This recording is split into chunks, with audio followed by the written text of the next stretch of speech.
Hello and welcome to my Friday Fun with Powershell. My name is Carsten Bott and I want to introduce you into Labbuildr and the ease of use of its PowerShell commands.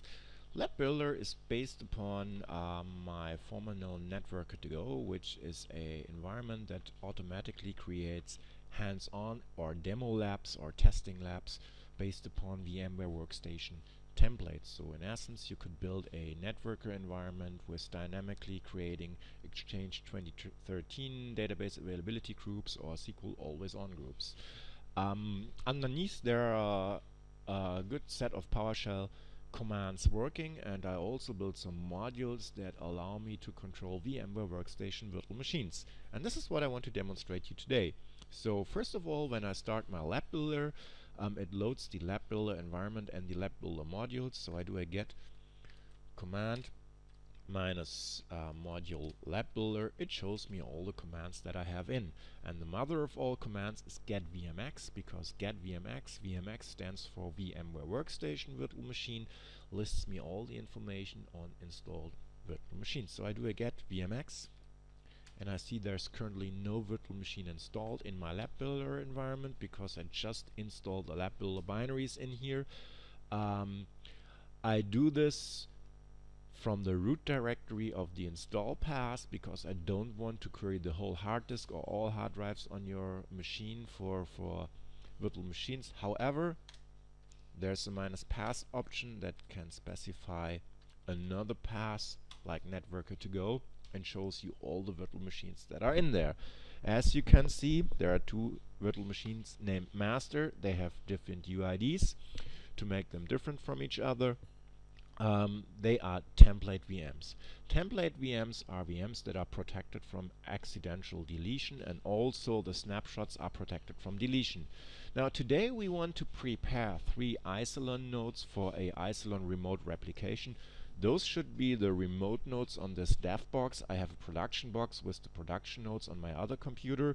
I want to connect them later in my second session so that you can see how to use Networker to create remote sync IQ snapshots. So we want to look at the Isilon master VMX that we have here. So we say a get VMX IC master. We could also do a only IC because it takes everything else as a wildcard and shows me all the VMs that start with IC, and it's only one. But it's not a template right now. But I want to get it a template, so I do a set VMX template. And now this one is a template. If I do a get VMX, the template is set to true. The next thing is, I want to know, are there already any snapshots on this virtual machine? So I do a get VMX snapshot. And there's currently no snapshot. In order to build a linked clone later on, I have to create a new VMX snapshot, and if there are any typos occurring, that's because it's live, uncut, and I give it a snapshot name, and the snapshot name is Labbuildr base. Here we go.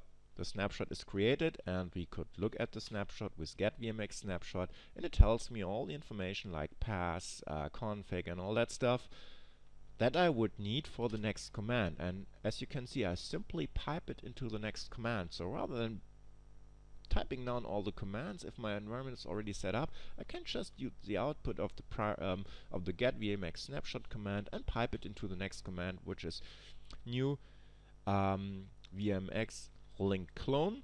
And I try to align it all with the naming conventions of VMware and the naming conventions of PowerShell and make it look a little bit shiny. New VMX linked clone, and it takes some inputs. Base snapshot is the snapshot it gets from the get VMX snapshot. The config it gets from the other one. A clone name. I have to specify a clone name. We want to build remote Isilon name, so I name it remote_IC, and I put a variable $I, which is a counter because we want to create 3 virtual machines. So at the end of this command, I put this all into square brackets and put it into a for each loop. And it should have a certain clone path. Let's make this a little bit larger here. Minus clone path. Oops. That's live minus clone path. And remember, we had no virtual machines in the Labbuildr directory. We put it into Labbuildr. And at the end, we want to start those virtual machines with start VMX. Put it in square brackets, go back to start, and at start we just say we build a for each loop, $I in 1, 2, 3. So go out and build a link clone named remote IC$I and start it. Off we go. Now see what's happening. It creates a new virtual machine. It's named remote IC1. Starts it. Once it's started, it boots the next, creates the next one, boots it up, and then it creates the third one and boots it up. Well, it takes a while for the virtual machine to boot, because once the blank Isilon node it's getting started, it runs through some config checks, looks what it has, and at the end of the day asks me to format the drives that are currently connected to this virtual machine. In my template, if we look at the virtual machine template, I have to open it. You can see I have 4 36 gig drives assigned to the Isilon. Those are the drives where I install all my file systems and stuff on. If we look at the preferences of this machine, we can see settings, under options, advanced. This is the template we just set via PowerShell. You can imagine how long it takes to do it via this UI. Once the template is set, if I go into the snapshot manager and I try to delete the base snapshot, it's protected. It tells me no, you can't delete it because the VM is a template. So that protects the VM from accidental being deleted. So I go over to the first node and it starts a kickstarting process.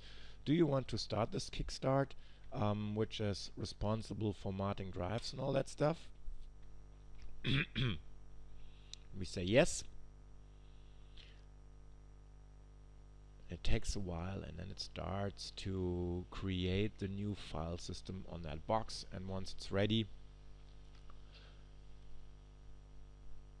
see the 4 drives are getting formatted.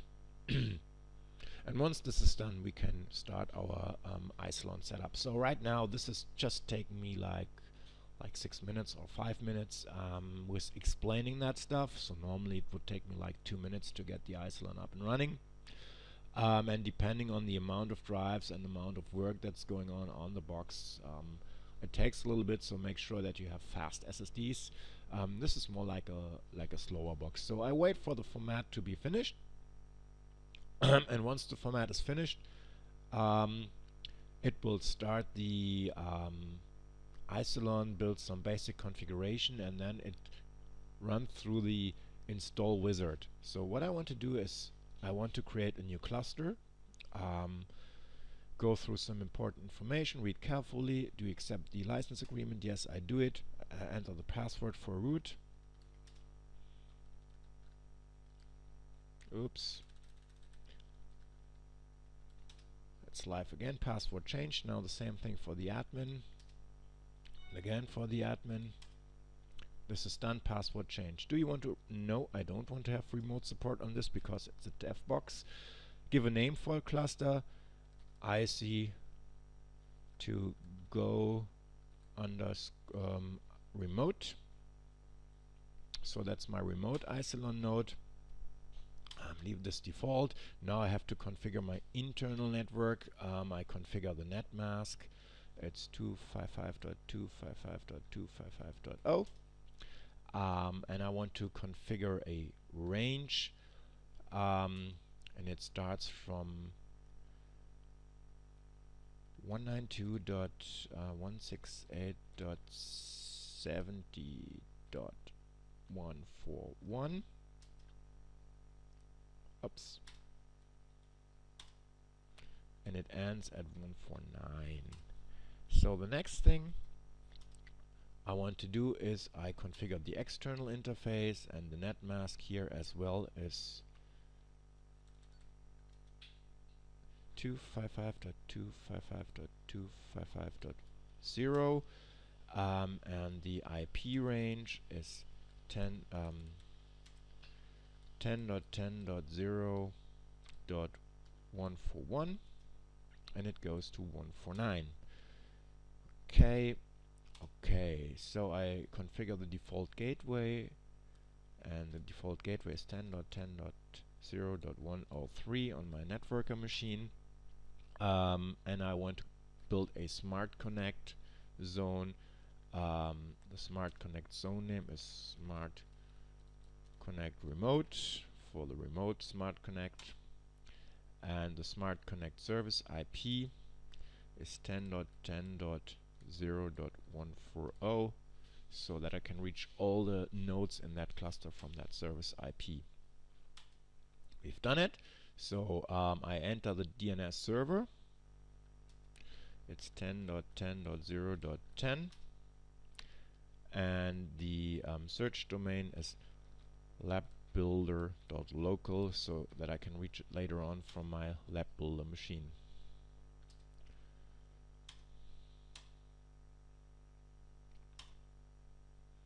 So I leave date and time because I do it later on, and I set the join node is manual. I want to commit those changes, yes. So I format the drives on the second and third node as well. So I just start in the Kickstarter, but I have to wait until the first node is up and running.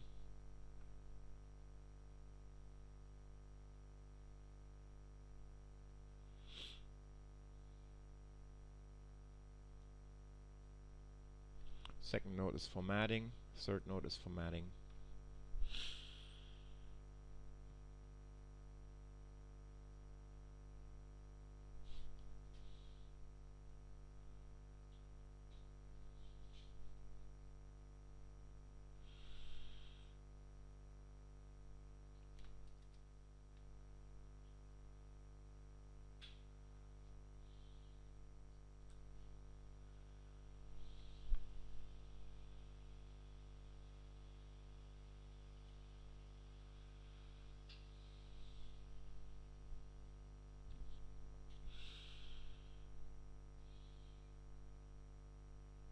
Right now we have a little bit waiting time, and we can log into OneFS on the first node, and it's done. So we can go over to the second node, and we say join an existing cluster, and it detects the cluster, easy remote, and I want to connect to this cluster, and it starts to join this cluster. Once this one is up, I join the third node, and then my Isilon cluster is configured. So the whole step took us like only 13 minutes. That's okay. Thank you for your patience, and make sure to tune into the second part where we connect the remote cluster to our local cluster that we have already built in an earlier session.